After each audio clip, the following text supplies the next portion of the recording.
حدود 4.5 میلیارد سال پیش زمین تنها و بدون هیچ موجودی اینجا ایستاده بود. یه سیاره مهاجم به اسم تیا به زمین برخورد کرد و باعث شد یه تکه بزرگ از زمین و تیا جدا بشه و ماه شکل بگیره. تصور کن چقدر این برخورد میتونست زمین رو متلاطم کنه. همه جا پر از مواد مذاب و دمای متوسط زمین حدود 2000 درجه سانتیگراد بود.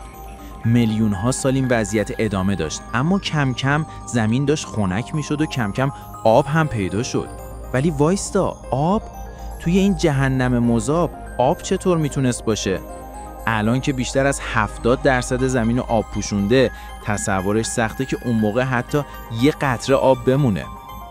آب توی سامانه خورشیدی چیز عجیب و کمیابی نیست. حتی توی ماه اروپا اندازش 1/4 زمینه، ولی 2 برابر زمین آب داره. البته آبی که زیر یه لایه ضخیم یخه و ممکنه 10 کیلومتر ضخامت داشته باشه.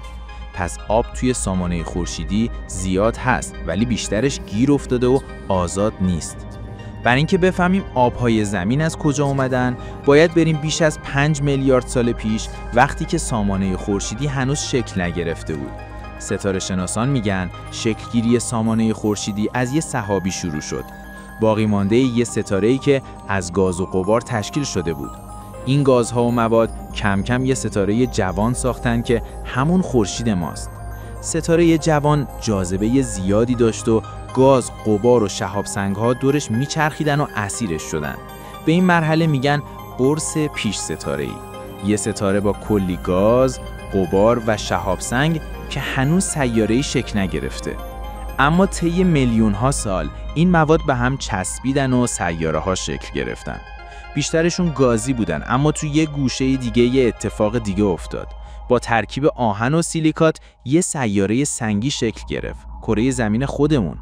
گازهای سحابی اولیه سیارات غول‌پیکر سامانه خورشیدی رو ساختن، مثل هرمز، کیوان، اورانوس، نپتون که همشون گازی بودن. حالا برگردیم زمین. توی آهن و سیلیکات هیدروژن و اکسیژن هم بودن، اما هنوز آبی وجود نداشت، چون این عناصر جدا بودن و نمیتونستن آب بسازن. فراوان‌ترین عنصر زمین اون موقع اکسیژن بود، ولی به شکل اکسید با آهن، تیتانیوم و غیره ترکیب شده بود. پس آبهای زمین از کجا اومدن؟ همشون از فضا اومدن. توی سامانه خورشیدی شهاب سنگ‌های زیادی بودن، حتی یک کمربند سیارک که میلیون‌ها شهاب سنگ داشت. یکی از این نوع کندریت بود.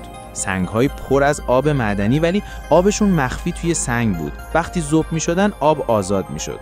زمین اون موقع تو دوران جهنم بود، داغ و مذاب، و این شهاب سنگا مرتب برخورد می‌کردن، ذوب می‌شدن و یه مقدار آب تولید می‌کردن. این آبها هم زمین رو خنک می‌کردن، هم یه مقدارش به صورت جوشان باقی می‌موند. آماده شدن زمین برای زندگی هزاران و میلیون‌ها سال طول کشید.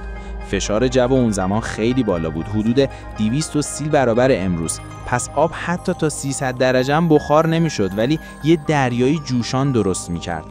آبهای زمین همیشه در حال بازیافت هستن. همون آبی که دایناسورا میخوردن الان هم توی چرخه زمین هست. هر بار بارون میاد یا تبخیر میشه و دوباره برمیگرده، در واقع همون آب قدیمی دوباره استفاده میشه. کم کم حدود 250 میلیون سال پیش این بخارها شروع کردن به باریدن و زمین رو آماده کردن برای زندگی موجودات جدید مثل دایناسورها.